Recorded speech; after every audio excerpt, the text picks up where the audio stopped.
Okay, now what would you rather be in life, a cockroach or a dinosaur? Well, they both started out like hundreds of millions of years ago, right? That's why both these creatures roam the earth. And who's still here? The cockroach, right? The dinosaur's long extinct, right? The cockroach, that little sucker, you know, they're in your kitchen in the middle of the night when you turn on the lights and they all scurry. Those guys are still here. And I think it's because it doesn't take much for them to survive, right?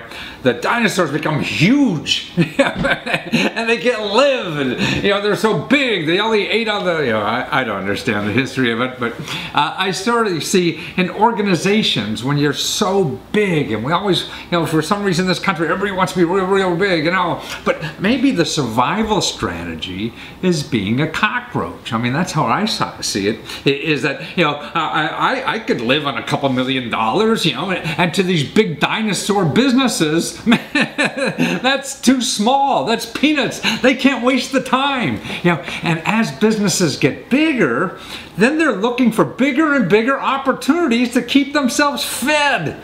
They can't live on a couple $1 million opportunities. That's why now with the bigger corporations, I feel there's more opportunities in life because the big guys, you know, just don't even see them. They can't. It's not worth their time. So there's more and more small little opportunities where the $500,000, $1 million, you know, a couple million or whatever, or even $100,000. That's enough. That's a nice living.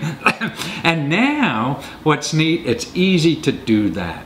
You know, it's no longer, you know, you just get a job and keep your head down and work hard and you're going to live well. No, you have to find opportunities and create opportunities. And that's what the internet has now available to you. And these crowdfunding sites, another way to get free money. And it doesn't cost you any money to do this. And this is something that's going to really be taking off. See, these big companies, you know, they go away, you know, because they're trying to eat some big stuff, you know. And so they can't worry about all the little things that are out there that are very opportunistic for you and me, and a couple of your buddies get together, whatever, and find these opportunities that don't cost any money, you know, to take advantage of. Now, I was just looking at data recently. You know, the Fortune 500 companies in 1955, okay, 1955, of all the Fortune 500 companies on the list then, only 13% are still around. So, like, 87% of the Fortune 500 companies in 1955 are gone. They're off the list, man. That's like the dinosaurs. They're over. It's the little guys, you know, the little cockroaches that are around can live forever because they don't need a whole lot. They're living off of crumbs almost, according to these big guys. You know, a big company can't mess with $1 million. Man, that's a nice living, isn't it? So that's what the world is like. I mean, that's my biased perspective, but it's a way to get through. You know, if you don't have something special or whatever, and you're just trying to survive in this world. I mean, to me, that's an interesting strategy and what I believe in. And I think the web is helping that now because it's a place for little guys, you know, who just don't need a gazillion dollars and need $5,000 to get going or $10,000 to get going, could get that, and not even a loan, and free money. You don't have to pay back kind of money, and you don't have to fill out a lot of paperwork. You don't even have to do a credit check, and that's why this is such an opportunity. I think it's going to bring back the American dream, to be self-sufficient, to do something, to provide a service, to provide a product or whatever it is, to solve a problem in our community. And it's just a whole new way. I mean, anything that changes in life, when things go away, new things pop up. And you have to be aware of those new things and be able to take advantage of it. Now listen to this interview. This nice fellow who's involved in crowdfunding. He belongs to the Crowdfunding Association. See, I mean, this already has an association. It's going to grow. So listen to him and learn about how you might be able to take advantage of this now or in the real new future. Because it's gonna grow. So Scott McIntyre, man, you're almost like the grandfather of crowdfunding already. I can accept that.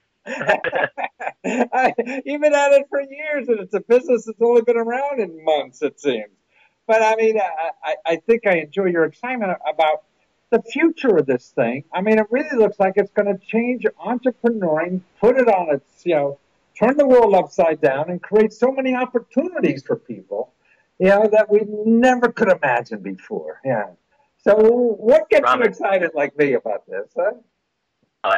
I am as excited as you. Maybe not as dynamic as you physically, but I love your enthusiasm. And I think I've watched what you've done for many, many years, and I always appreciated what you're giving. And I think that same spirit is what drives crowdfunding. And the presentations that I give, oftentimes I lead in with the fact that I believe that crowdfunding is capable of restoration of the American dream. It's what we've lost. I mean, you remember when we were kids, it was just, hey, if you had a job, you show up. And if you show up, eventually your house is going to be paid off. And if you've saved enough to put your kids into school, then you can go to your grave a happy man. And that was simple. Our expectations have changed. And I think that unfortunately, maybe they changed a little bit too fast. And this little setback that we had in the recession is a wake-up call.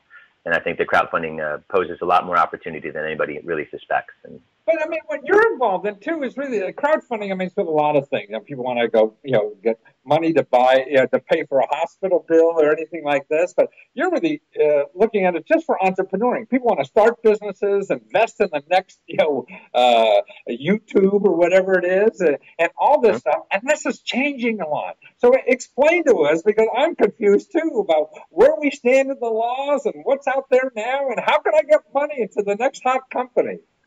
yeah, well, segueing right into your space about government assistance and helping start businesses, we still see that now. And in particular, where I'm at the University of Toledo, we have a public-private partnership that allows private equity and local organizations and state funds to all participate and commingle in the helping create new jobs and new businesses. So as far as the crowdfunding space, though, it started out in one fashion, and that's the donation and charity space, the rewards where hey, I need some money to help get me off the ground, and I'll give you what I can. And that's fine. And a lot of people love that, and they feel that it reflects the fact that maybe once I had an idea, and I wish I would have had that kind of support. So I think it plays into a lot of inner psyche as well as it does into the community aspect of it. But now kids are, I like to say, kids are their thumbs are so strong because they grow up texting, and so we want to put that strength to use. And the kids grow up now just assuming that communicating in this fashion is normal. So why not tap what the reality is? And that's really what the social part of crowdfunding does, is it opens up opportunity to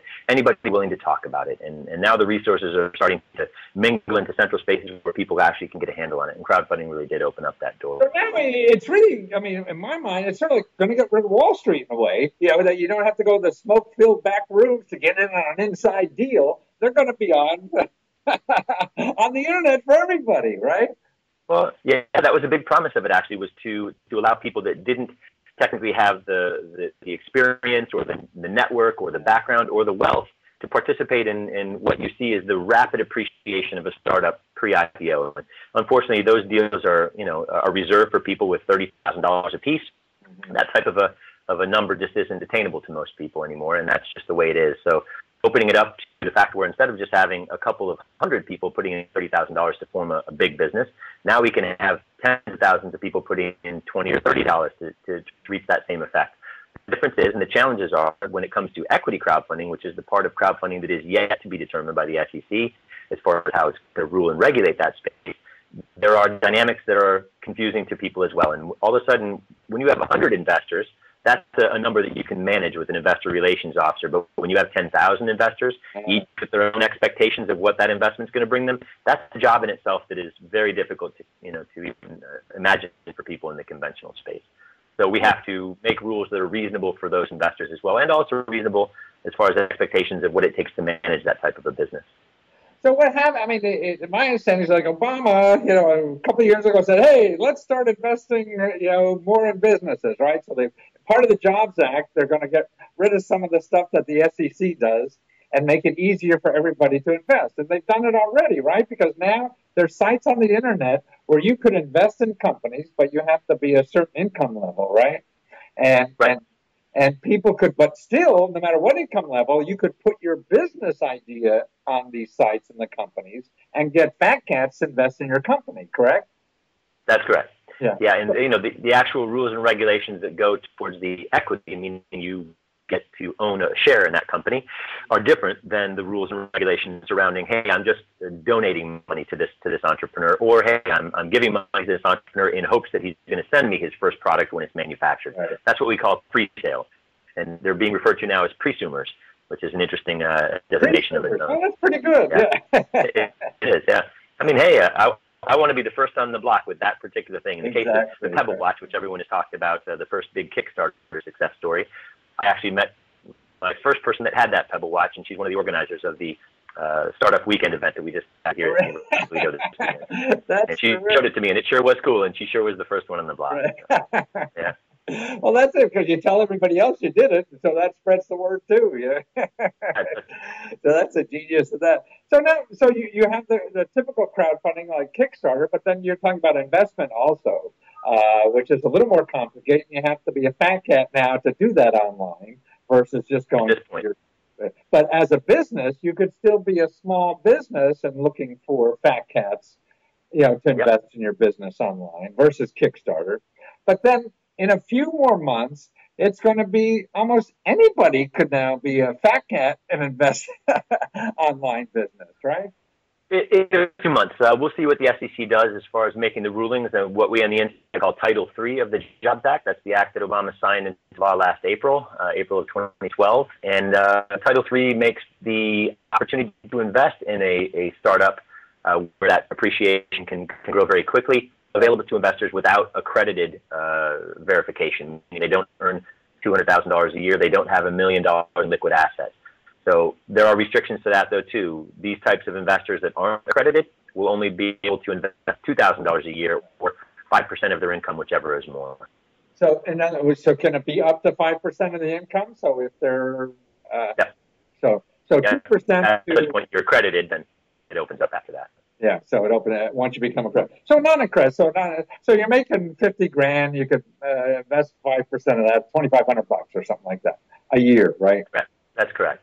I think 2,000 is the cap. I think it's 2,000 is the cap. Okay, 2,000. So 5% is not. Again, these rules haven't been published, so we won't know. We won't know until the government tells us. And that's in the middle of the next year, right?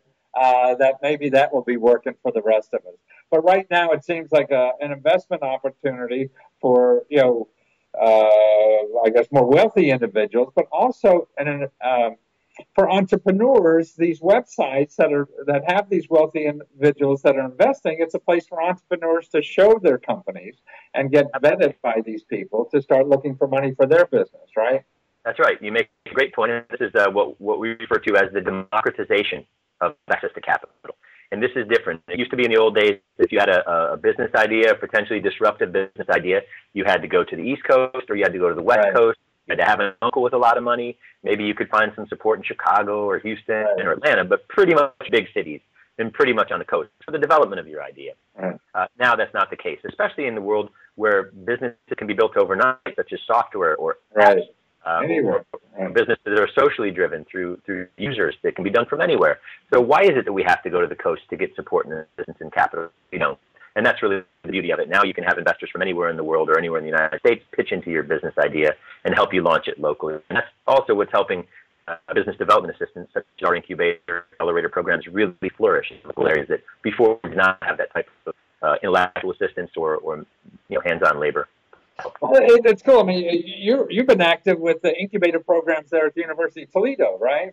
I mean, that, and also the shared space programs. That's, so even no matter where you're in the country, you should check with your local universities, right? I would say absolutely do. Most of them do have some type of a program designed to help ideas flourish within their walls before it goes out to the broader public. Right. So now a lot of stuff going out there that the normal people don't know about because nobody's advertising. I guess when you run the incubator program, you had very little advertising money to do late night infomercials, did you?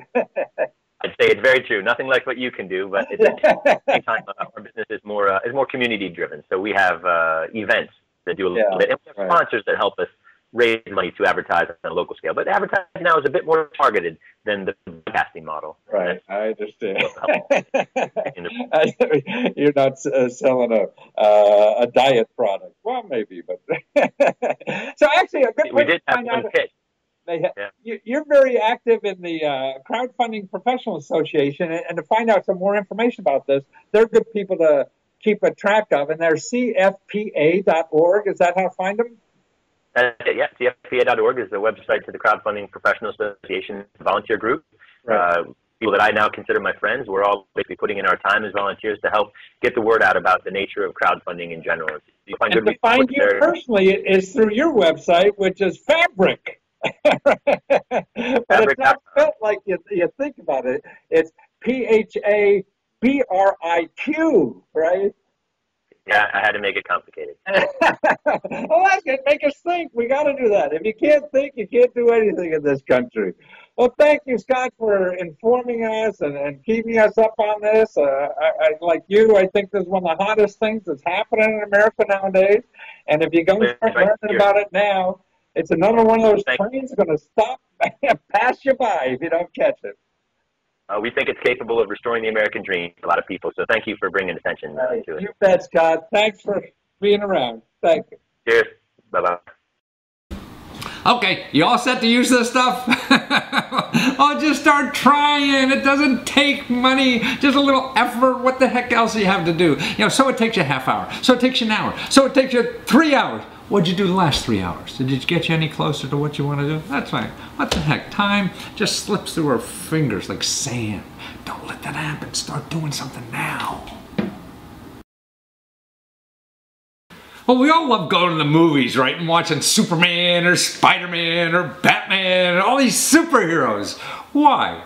Well, I think it's because there is somebody who does something for somebody else without charging a penny, right? They just sweep in and solve the problem of the day and are a hero because they're helping somebody else. They're not figuring out how they could be stronger, how they could be more powerful, how they could be, you know, richer or have a better car or whatever. No, they're using their efforts, their talents, and whatever they have to help somebody else. And I think that's what superheroes really are about, you know. And that's why the next fella I interviewed, I want you to show, to me is a superhero. And I'm going to send him one of my superhero capes. I have these capes made up for people I run into like that, are really helping other people with their talents and whatever they have to help somebody else.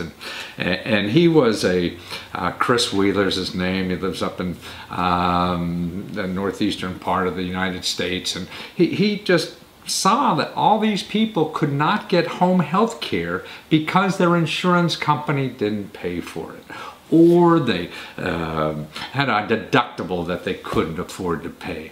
So he would have said, gosh, well, we need a place to people to come to get that money so they could stay at home and get the health care that they need at home.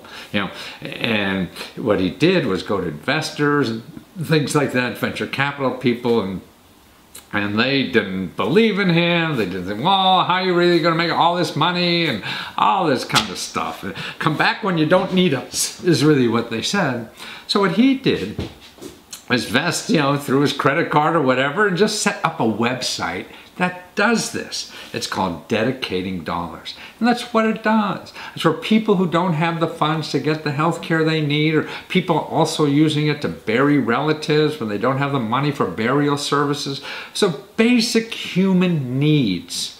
I mean, it's funny, we live in a country, the most richest country in the world, and basic human needs for a lot of people aren't met yet. So that's what Chris is doing. He's not going to wait for the government. He's not going to wait for somebody else to solve this problem or a program. No, he's taking it upon himself. You know, putting on his cape. He doesn't have my cape I sent him yet, but that's what he's doing. Putting on his own cape and going out and solving problems like this. And showing people how they could use the internet to raise money to solve these very personal problems that have to be solved in our society. You know, and I think people like this should be honored. You know, I mean, so what, you hit a home run or something in a baseball field, I mean, that's nice and it's nice to watch, but helping someone get the help they need to even live, you know, and get the health care they need, I mean, that's a real superhero.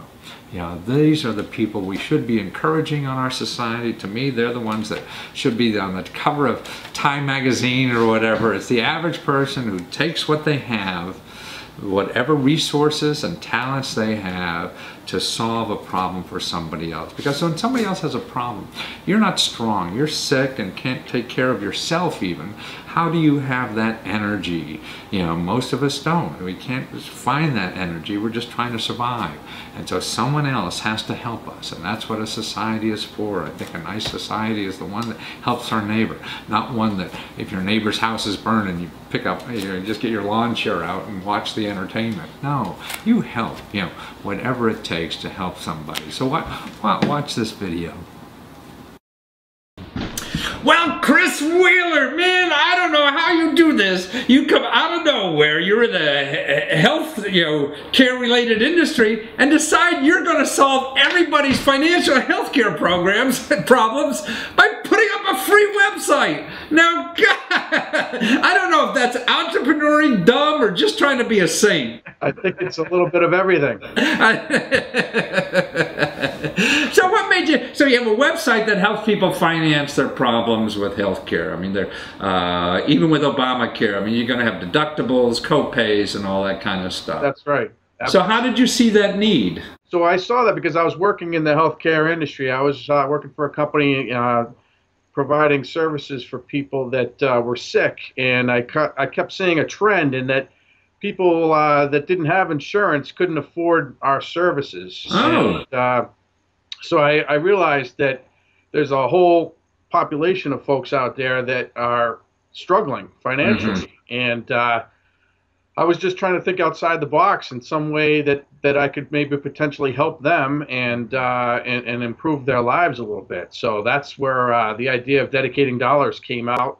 And I wrote a business plan, and I started working real hard to put it all together. And about 18 months later, voila, here we are. Well, was there a lot of out-of-pocket funds to start the website, or it was like tens or hundreds of thousands of dollars? I mean, you have an idea like this, is it? Well, I tell you what, I tried to get some funding initially from some private equity folks that are friends of the family, and they wanted to see a little bit of positive results before. I see. They want you win the race before you started. Right, so I kind of I beat myself up a little bit about it, and then I said, well, why don't I just fund this thing myself and get myself several credit cards and open those guys up and start paying for all of this. And no, it's worked out real well for me. I'm very happy. Because after I realized that this thing was going to cost me some money, I also realized that that I would be giving up a lot of ownership to right. I wouldn't be able to make the decisions that I've been able to make so far had I have given in and had others invest in the project with me. So. I'm very happy with my decision so far, and it's early yet. Yeah, it's early. Anyway, though, we're definitely moving in the positive direction here. Well, no, it looks great, and you see the stories on your side. I mean, that's what's terrific to see. Whether it's grown-ups, children, anybody who are suffering with an illness, and that's why people aren't strong to fight. When they're sick too. So that's why we need help. And so that's why, to me, what you're doing is helping people who are, when something bad happens in your life, you need Superman to come in and help you a little bit. Yeah, it does actually make you feel pretty good about, providing a service that's useful to people.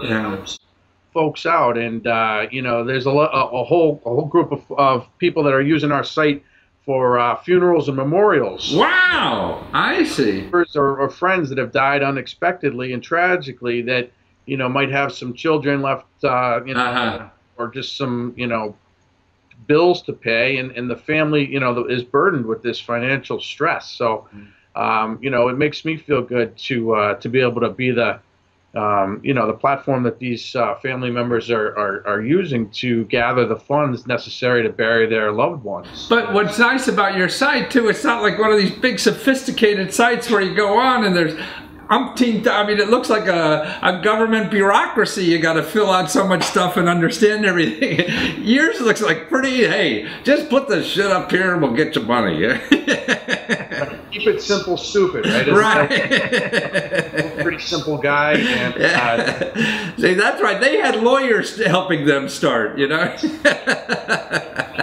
So no, we really wanted to make it user friendly, and you know, the whole idea and the goal is that it's a site that everybody can go to, and I want elderly folks to be able to go onto the site as well and not feel intimidated or, you know, nervous about doing it. Yeah, no, it looks, you know, unintimidating. I mean, you know, even though these big sophisticated sites say they work so hard on you, you know, not to be intimidated, but man, you know, things pop up, things are happening, you don't even know why, and things are going and for your site, at least a lot of people don't even use videos, and everybody says you got to use videos, but nah. Yeah, no, you certainly can use videos. You know, we promote the fact that we have the capability to not only connect with all the different social media outlets, the Facebook, Twitters, the LinkedIn's, and everything else, but also the fact that you can upload any photographs, images in video. So we have it on a couple of videos, but a lot of folks just are doing the pictures. You know? And they seem to.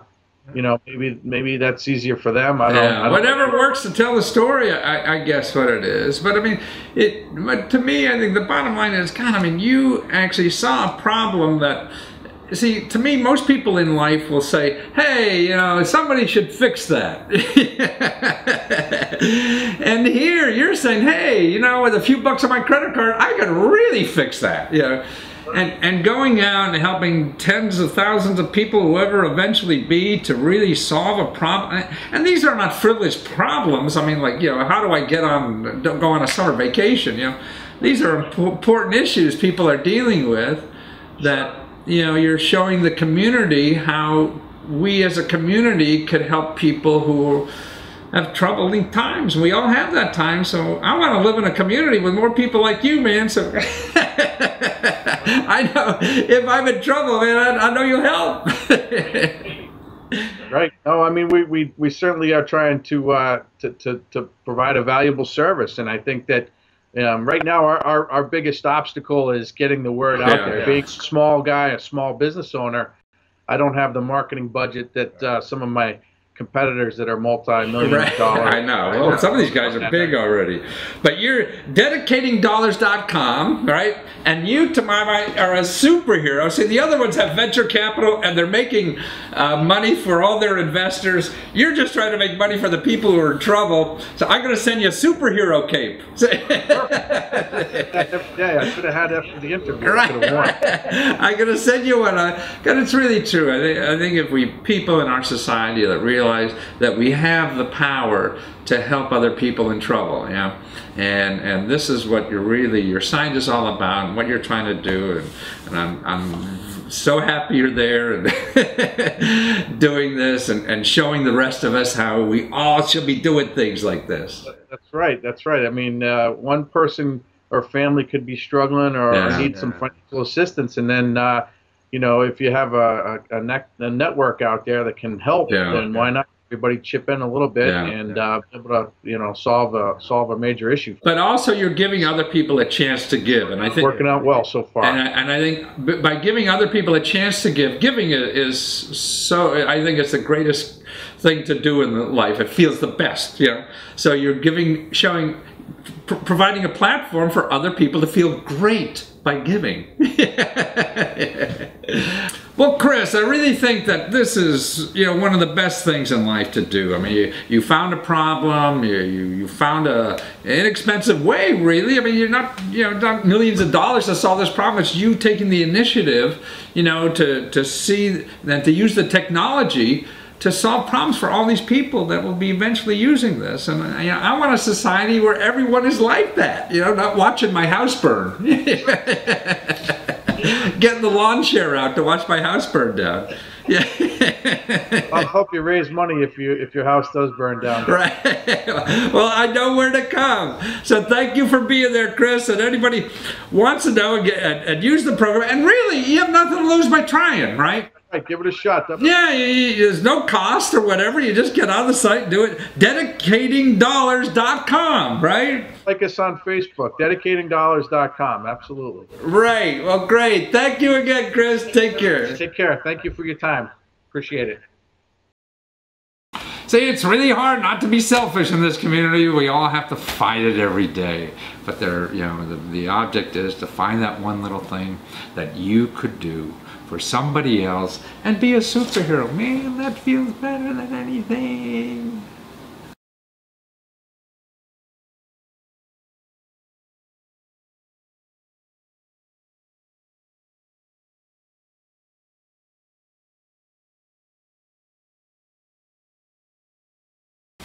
Well, we all need help in life, right? We're all struggling. Yeah, this is why I wear the question mark suit. I want people to know, man, I'm scared as hell and I have no idea what the heck I'm doing.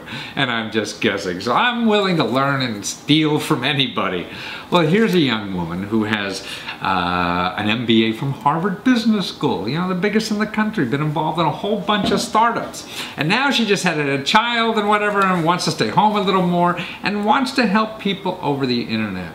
But what's interesting now is that she's looking for 10 people that she could help for free before she figures out how to charge for this. So look at this video of her and what she thinks about how to start a business and what kind of help you need and whatever, and you can learn that way, and then contact her on her website that we show here to see if you could be one of the 10 people that she will help for free as she goes through the process, because we all have to start and figure things out before we know the best way to do this and what works and what doesn't work. So you're a guinea pig. But what the hell? It's free. That's the key in life. Why pay when you can get it for free? So watch this. Rena Jodhoff? Is that how we say it? Yeah, Jadhav. Jadhav. Well, that's better than me. And you're the founder of Startup Den. And you're going to make everybody in America an entrepreneur before you're finished, are you? Yeah. Give them power. Give them more money and everything they want. Absolutely. Yeah. Well, I mean, God, well, you seem, a beautiful background, to do this and all the, well, you've been involved in 4 startups. You have a Harvard MBA. You work for all these big consulting firms. And so you know what not to do, don't you? I believe so. I've got enough scratches on my back to have learned the hard way down in the trenches what not to do. Yes. But you're going to make this now easy for the people who haven't done it before. And it seems that that's what we really need. We all have sort of roadblocks on why the hell we don't do it. Everybody see in America's program, somehow they want to start a business, but they just don't do it. Why? Because of fear, Matthew. Fear? Because of fear. Huh. Fear holds us back in so many things in life, as you know. Wow. But one of the biggest reasons that we don't jump into entrepreneurship is because of fear. Yeah. Fear of the unknown. Mm-hmm. I've never done this before. I mean, think of a child, right? When they're Right. learning to walk, there's the fear of falling. Well, we grow up to be adults, and we have the fear of falling in our career path. So no one wants to take that chance. I don't want to fall. I don't want to make a mistake. I want to do the beaten path. And I'm out here to tell you that that is not a great path of success. If you want to be truly, truly successful, happy, you've got to try a new path. And even if that means falling. I mean, if a child was afraid to fall and never stood up again, well, they'd never walk. Exactly. So my mission at Startup Den is to be that gentle hand that holds your hand and walks you step by step. So the little child on the bicycle, you're behind there for a while, keeping them steady until they don't realize they don't need you anymore and they're off. That's exactly it. That's exactly it. It's a virtual academy to help anyone who ever wanted to try their hands at starting a business. Wow. You can do it now. You have it interesting about, you have what you're calling unbreakable rules. Like, these are rules that should not be broken. So you're a good mom here. Don't do this, right? Exactly. Don't run if you can't walk. Yeah. There's a good rule. Yeah, but some of the things, I mean, you're really going to take people through even like thinking about the business, what you should be doing? Absolutely. Yeah. So, think of a 16, 17-year-old. And he says, I want to, you know what? I want to start my own business, but I don't know where to start. I mean, you're going to help kids? We're going to help. Yes, we're going to help 16 to 60. Wow. And I don't. Why not 70? I'm 70. Say, you ageist. I'm going to call a government office after you. No. That's just a saying. No, we're going to help anybody who's ever wanted to start a business. And why not a 16-year-old? Right. They're smart. They have energy. They have no preconceived notions. Right. And they have least amount of fear. Yeah. Fear of failure grows as we get older. You catch them young. Let them, because they're not afraid to fail. Right, they got nothing to lose. They're nothing to lose. So yes, I want to go after the 16-year, the high schoolers who say, you know what? I want to start a business. Snapchat. Yeah. $3 billion offer. There were a bunch of 19, Snapchat, the online whatever app it is. Huh? It's just a photo. It's a message that disappears, right, with a photo. So for those kids, and up to 70, 75, I'm retired, I'm bored, I want to start a business. What do I do? We're going to teach them from how do you come up with an idea that's right for you, because not everybody can do every idea. You've got to find an idea that works for you. Yeah. And how do you take that idea and make it work where you live? You may not live in Silicon Valley. Some of those tech ideas may not be right for you. Well, I mean, so you'll show them how, to get customer feedback and the whole process, and so to be like a class. Okay, today we're gonna build your product on a paper, right? And that's exactly it. Remember the olden days when we had vocational schools where if you wanted to do carpentry, they gave you a piece of wood, and they said, now we're gonna carve this thing. Right. That's how I envision teaching entrepreneurship, not through theory, not through go read this book and memorize the definition of the thing. Well, this is shop class. This is shop class. This is roll up your sleeves. Right, shop class. Mr. Higgins in shop class. I can't wait to go to there. I don't have to read. No reading. Just do it. Let's name your company today. Let's get online and get your company a name today. Wow. So you even help them start a website and everything, huh? That's right. Yeah. That's right. So now, what made you do this? I mean, you were making money with, with your VC stuff and starting businesses, selling them, and all this kind of stuff. Well, what made you, try to help other people do that now instead of just making more money that way? Well, it's funny. Money is funny. Once you made it also rhymes. And it rhymes. Once you've made enough of it, you realize it's a means to an end. It's not the end. When you don't have it, it seems like it's the end, right? It's everything. When you don't have it, it's everything. Once you have it, you realize, it never ends. If I'm a millionaire now, I want to be a billionaire, right? It never really ends. Right. But on the other hand, it just sits in a bank. So once you have enough that you're comfortable, the question is, I looked at myself and I said, do I really need to keep making more money? Yeah. Or am I now at the stage in my life where I want to see how can I give back? God's been very, very good to me. I'm very blessed. And so maybe it's time for me to look out and see, can I spread some of this knowledge and wealth? So you're going to spend the rest of your 60 years of life showing other people how to get wealthy also, huh? Well, that's the other thing. I don't know if I have 60 years. I actually had a serious illness that changed my life. And to be honest, I think that's a bigger part of what changes how we think. When you face something, and I don't share what it is, but when you face something like that and you take a year off and you're basically just focused on getting better, you go, wow, if tomorrow was it, if this was the end, would I have done what I'm here to do? And I thought to myself, actually, no. Right.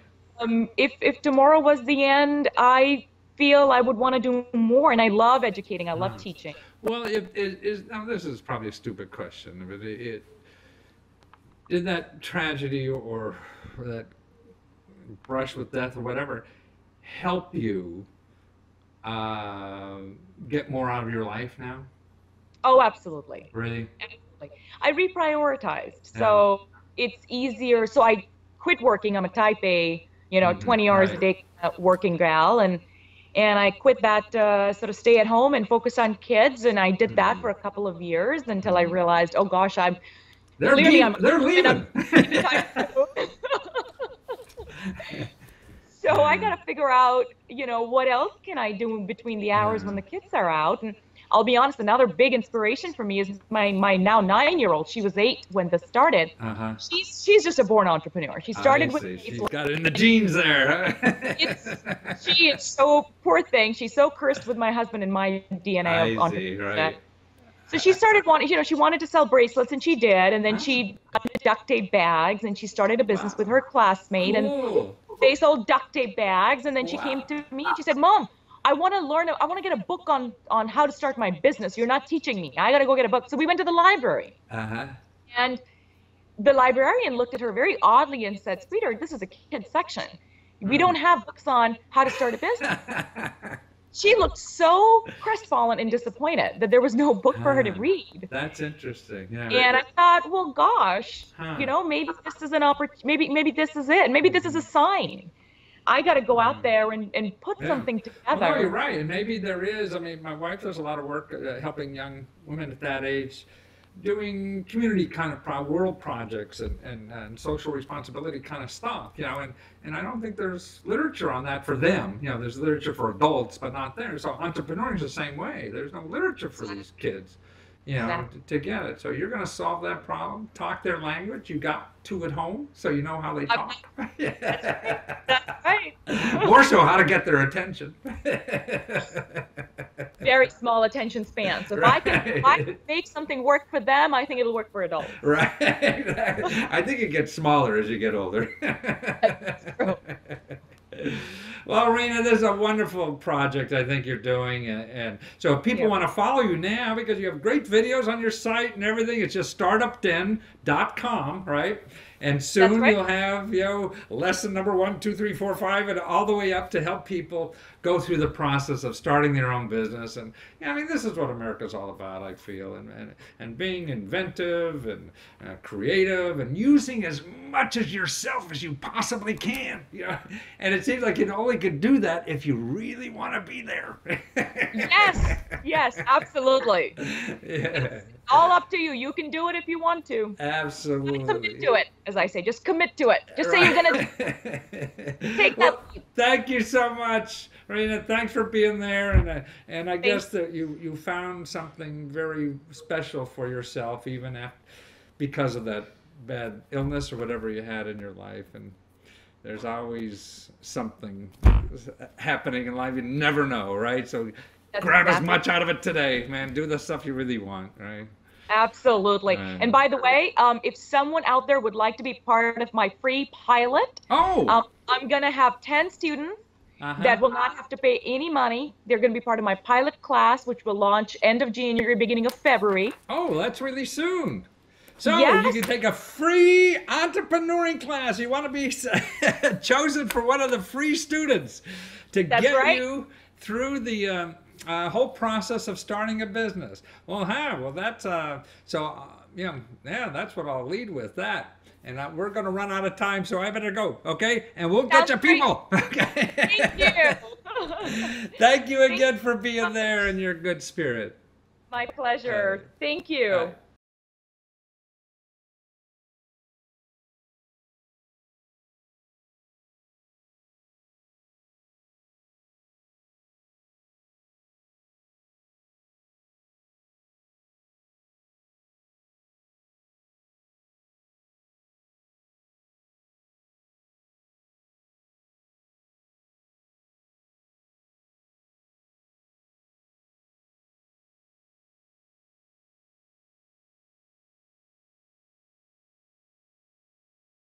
Well, I hope you learned a little something anyway if you don't contact her. But maybe you will in the future or whatever. And we all should keep our ears open. You never know what can help you and what can't. And you sift through it and discard, and maybe it helps and maybe you can't. The nice thing to do is listen to this guy. Your heart sometimes is smarter than your brain. But even though your heart is so smart, we have to learn the tools out there in society that are available to help us accomplish what's in our heart. You know, and you have to follow that heart. That's the most important, brain you have. It's smarter than your brain.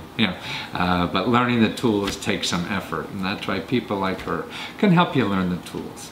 And that's what life is about. Grabbing from anywhere, and the world is so big, and it's right there in front of your computer. You don't have to get on an airplane. Now here are two guys working part-time. They have full-time jobs like teachers, and they still found time to take an existing product that's out there on the market for years and years and make it a little tweak to make it so neat and interesting. And then they go on the internet and they got like $12,000 in a week for the thing. They didn't even finish it. All they finished are the samples, to show people whatever. And the internet, man, they got like a couple of hundred customers and $12,000 a week, and they're going after $25,000. And they're gonna get it because they got a couple weeks to go. So it's amazing. But that's it. So if they're full time, part-time, or whatever, you have an idea, a new idea, or you have an idea to change an existing product, it doesn't have to be a whole new product idea, just something added to an existing product that you think is clever, you think that's what the people need, and you don't really know for sure until you get it out there. So that's why going on the internet and getting your product, making a sample and getting it out there proves if this is an idea that's worthwhile. Because if you're going around looking for a manufacturer, looking for investors and whatever, that still doesn't prove that the market wants your product. That just proves one manufacturer wants it. That just proves one investor thinks it's cool, and they probably never buys that product themselves anyway. But when you put it on the internet, it costs you nothing, and you get results that are undefinable. Whatever that word is. You know for sure that the customers want this thing, and you can continue on with your process with money in the hand. There's nothing better than that. There's no more waiting to get it in stores or anything like that. Man, no, they're going to be gone in years in the future, because now you have the internet to get that information, get those results to go forward. And if it doesn't work, what the hell? You haven't put much money in it, and you think of something better. That's what's so great. It's a great place to fail. So watch. Well, Ben Klinger, man, I don't know. I was just telling you earlier, the video about your clocks knocked my socks off. It shows what you guys have put into designing these clocks, and the care and the consideration that you have for doing this work. And you just make the most incredible clocks I've ever seen in my life. And you're raising money. This is your third crowdfunding site, right? And you're halfway there and only 1 week out of the box. This is terrific. So how'd you get interested in clocks? Why clocks? We've been fascinated by time, both Shai and I, for a long time. A lot of jokes coming, I can see. Ever since we were in the university, and our first project after we finished and just started our own studio was a clock, the manifold clock, and we saw the reaction people had to that object. And we thought we struck gold. We found something that people really like, and we're good at it. So we just keep on doing clocks. It's a very interesting object. It's a very simple movement, just circular movement, and with a little bit of manipulation to the hand, you can do really cool stuff that amazes everyone. But it is. I mean, it's like a magician. I mean, you take something that everyone thinks is either digital or two hands going around, and you pull rabbits out of everything. I mean, something you'd never imagine seeing or whatever. You say, oh God, how did that thing do? And how did gee, I mean, it could keep you fascinated. But you said you're a kindergarten teacher. I can imagine kindergarten kids just standing in front of these clocks forever. Actually, the grown-ups that see the clocks for the first time, they act like kindergarten.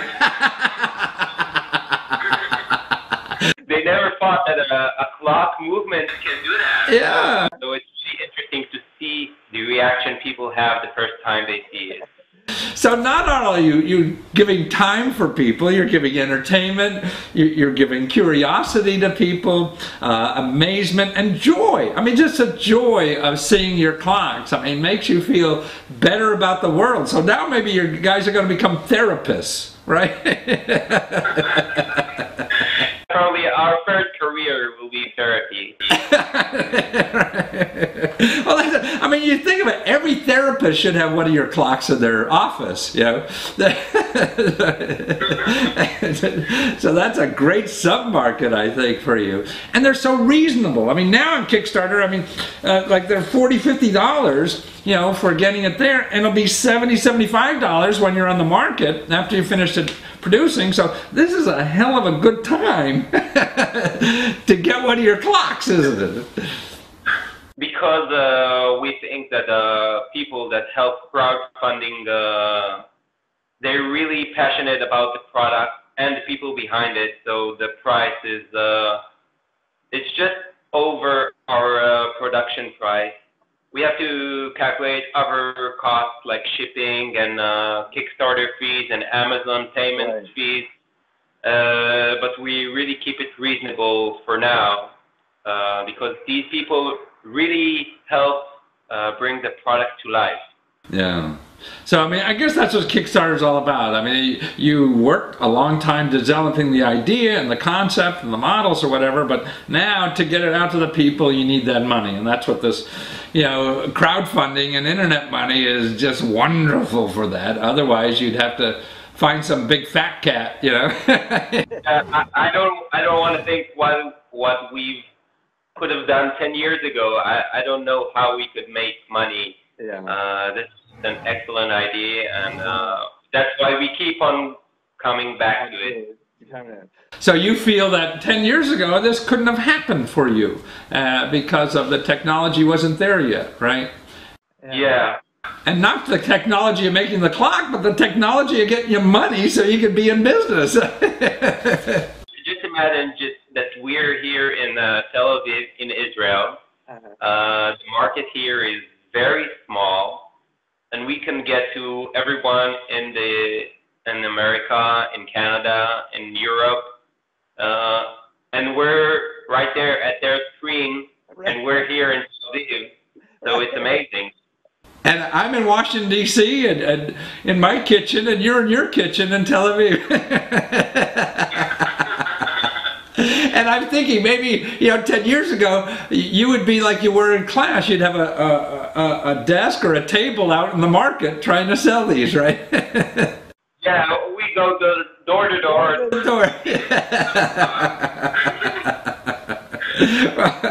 No, I just think it's a wonderful thing. And also that you're out there, you know, it's before you make anything now, you know there's a market.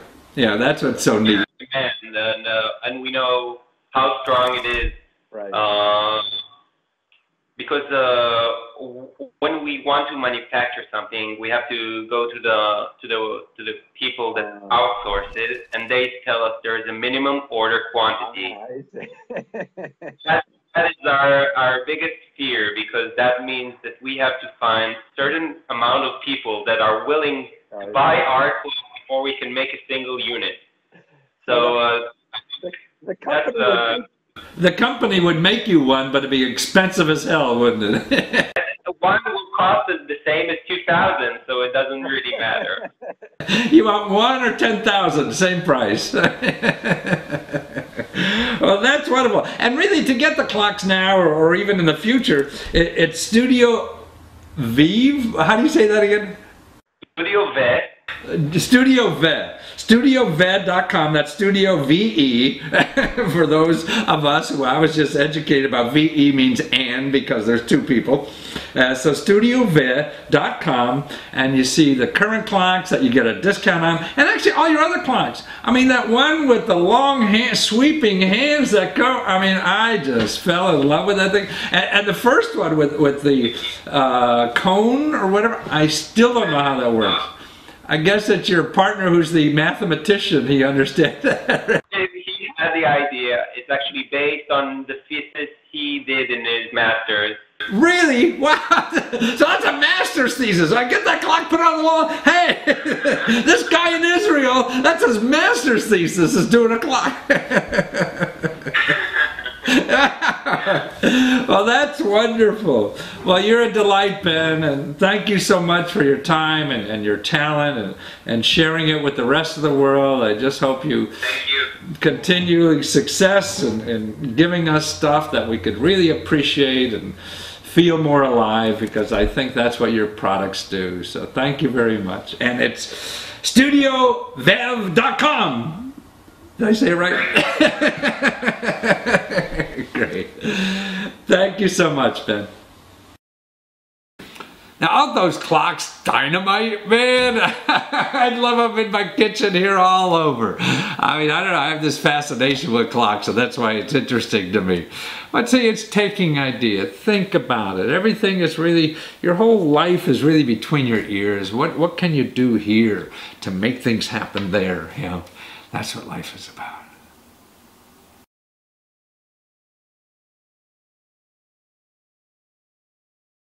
Now here's a heck of a new product. Man, I'm sure you wish you invented this the way he did. But it's amazing what's important about this, how he had this great product, and I'll explain it in a minute, but also instead of going to Fat Cats or looking for investors and things like that, he went to the internet and raised $50,000 just on a sample product to take it to the next step. And he found hundreds and hundreds of customers already by doing that. See how these people who even are smart enough to invent these new technology products, man, they're not going to Wall Street or venture capitalists or anything like that. They're going right on the internet asking for folks like you and I to help them out. So when you have an idea, this is the way to do it. You know, and whether it's as hip as this thing is, or it's just starting your own dry cleaner business, that's why the internet can work like this. Now, his idea was really for a light bulb that never goes out, even though your power company does.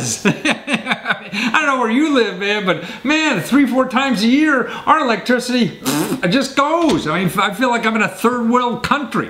So we fumble around in the dark looking for my, flashlight or candles, or I have to move out of the house for a while because there's no light or something. Well, he has light bulbs that he invented that never go out.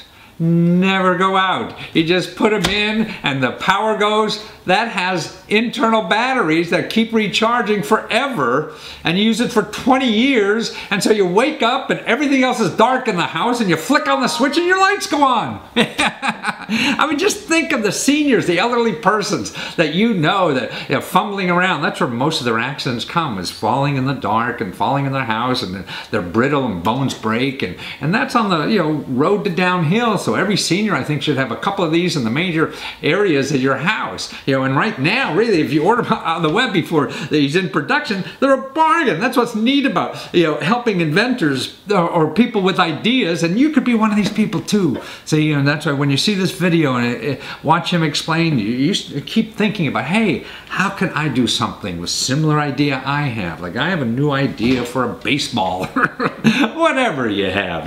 What you do is you make a prototype, somehow you get that done, or just describe it with a little video and show it and start raising money. I mean, he got $50,000 just in a few weeks, and when I'm doing this, he's not finished yet.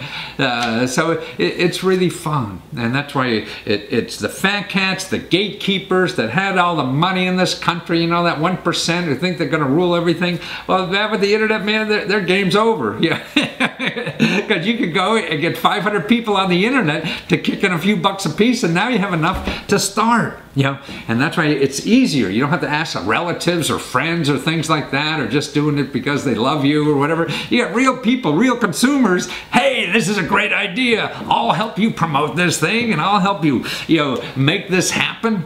That's what's neat. I mean, there are people out there, you know, you don't need, you know, millions of people, you know, to make your idea happen. You just need 100, a couple dozen maybe, or whatever it is. And they don't have to be relatives, you know. They can be out there in the internet. And that's why you can't get these things, you know. And you can use these tools. You have to start learning how to use these tools, because that's where the action is. And it's now democratized. It's for everybody. You know, you just have to have a PC and take a little time to learn how to use that website. If you don't know how to do it, then call them up. They have people, a lot of these websites, you know, just walk you through it all, because they want to teach you, because nobody really knows about this stuff. I mean, there's certain elites, you know, and the techies have found this out or whatever, but now the rest of the community has to know about that. You know, and that's what I'm trying to do, is teach everybody else how to use this. So watch this video and get inspired how you can make a contribution too, no matter what it is. Well, okay, Schumann, you have a wonderful product. I've never seen anything like this in my life. It looks like it's going to be a savior for every family in the country and probably the world, I guess. And you invented this light that when the electricity goes out, it stays on, and you can still turn it on and off by the light switch. Man, it's all magic to me. I don't know how you did it, but it's really a savior. Yeah, that's what we say sometimes. It seems like magic, but actually it's all technology. Same thing. But it's really a delightful product, very useful, a consumer product that everyone's going to need. I mean, I know now, I mean, I live in Washington, D.C., and we lose power like 3-4 times a year now. And for a few hours or whatever it is, fumbling around the dark, my flashlights, the batteries don't work anymore when I need it. And this is a savior. What made you do this? It's a similar situation like you just described, the power outage. And I was also during a power outage in a meeting, and now what do we do? You know, it's dark in the conference room, and suddenly the idea came to mind. What if the light bulb still works during this power outage, and you can control it from the same switch? So that was the genesis. But Matthew, in our company and in my history for last 10 years, the product we create or we develop, our theme is peace of mind. So we look at a product or an area where problem has never been solved or a mediocre problem exists, and then we think first, why it's not been done? And if it's a really hard problem, then we start looking into it. If we can do it, then it's a pretty good. But it seems like such a simple thing. Why didn't somebody do this before? You know, it seems like we work on these problems on a macro level instead of a micro level, like the family. Yes, there are many reasons. First of all, definitely it was a hard problem to solve. But you know, we can put man on the moon. So those are the real hard problem to solve. It's a combination of technology and timing. You know, people could have solved it, but you need such a big battery to power an incandescent light bulb. So with LED technology, it takes a very small amount. It's 90% efficient. It means a small battery can provide the same lumen. Is that because it's recharging all the time and doesn't have to worry, or what? Yeah, it also, when power comes back and the battery is used, it recharges itself. I see. But just the LED is very efficient, and so you need a small size battery which you can put inside a light bulb. And the light bulb really lasts for like 20 years or more, right? Yes, it's a traditional LED light bulb, so it will last 20 years. No doubt. Do you see this like it'd be in every light bulb, or just like a few around the house, or how would people use this? Yeah, in the beginning, I see people will use a few light bulbs in their house. The critical area, like in hallway and the bathroom, elderly people will have their nightstand in a kitchen. So those are the outdoor, it's a porch light. But once you experience the benefit of it, and if you live in a little bit power outage sensitive area, you'll replace a lot of them. Because theoretically, if you replace all your light bulb, you'll never see a power outage. You'll never experience a power outage, and your behavior doesn't change. So now, if you could make that for my coffee machine, then I'd be set. yes. So yeah, we are thinking of a few more things, but right now the focus is. But light is the most important. I mean, it's so annoying, and you drive down the street. I'm thinking when the power lights are out in my neighborhood, we go somewhere else, and we'll drive down the street to see if there's any lights, if we can go back home. And now I'll be the guy who with the lights on and the only guy on the street with lights in their house. Yeah, you're gonna make your neighbor jealous. Right. And it's not like you're charging hundreds of dollars either. I mean, it's just a little consumer product that anybody could buy. Yeah, that's true, and that's all economies of scale. The manufacturing is it's a consumer product, so even the development cost or initial prototype is pretty high. But once you start manufacturing, it will start competing with traditional LED light bulb. But it's really smart for people to go on your crowdfunding site right now to get it. They'll probably get it cheaper now than when you go in full production and it's in the stores, right? Yes, I don't know how much cheaper it would be, but definitely sooner you get it, better it is. So it's the Kickstarter.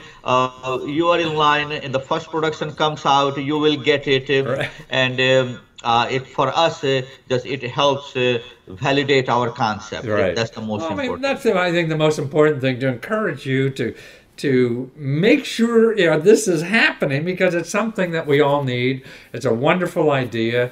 I mean, just think of how many batteries. I mean, I buy so many bloody batteries now, they're dreadful, and a lot of it is just in case my lights go out, because then I don't want to fool around. I'm an old guy now. I'm fumbling around and stubbing a toe or breaking a hip or whatever. Yeah, that was the real thought behind the product and the design.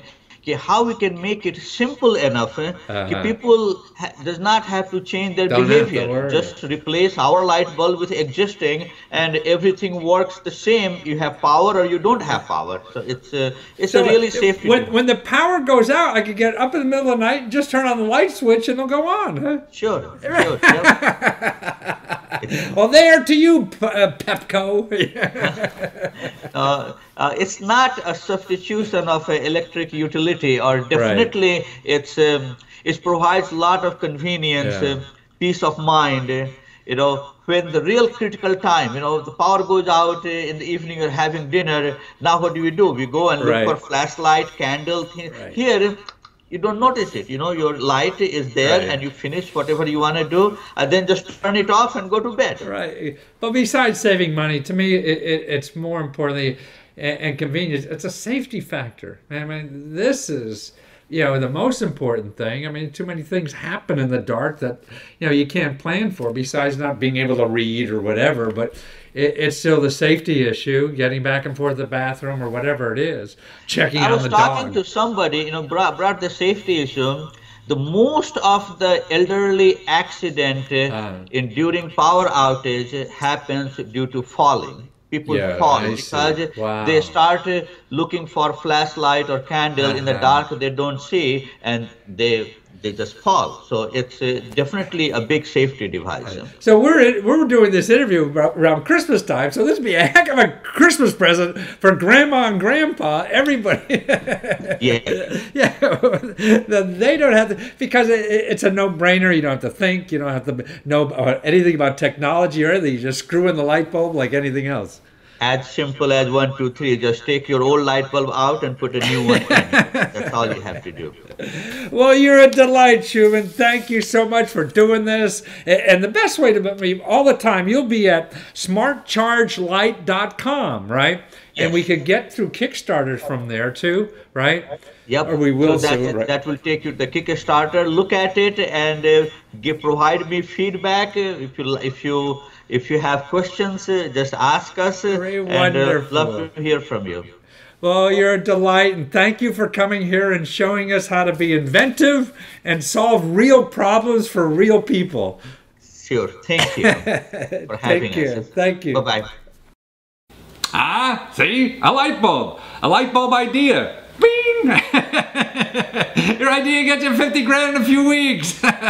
So what's your idea?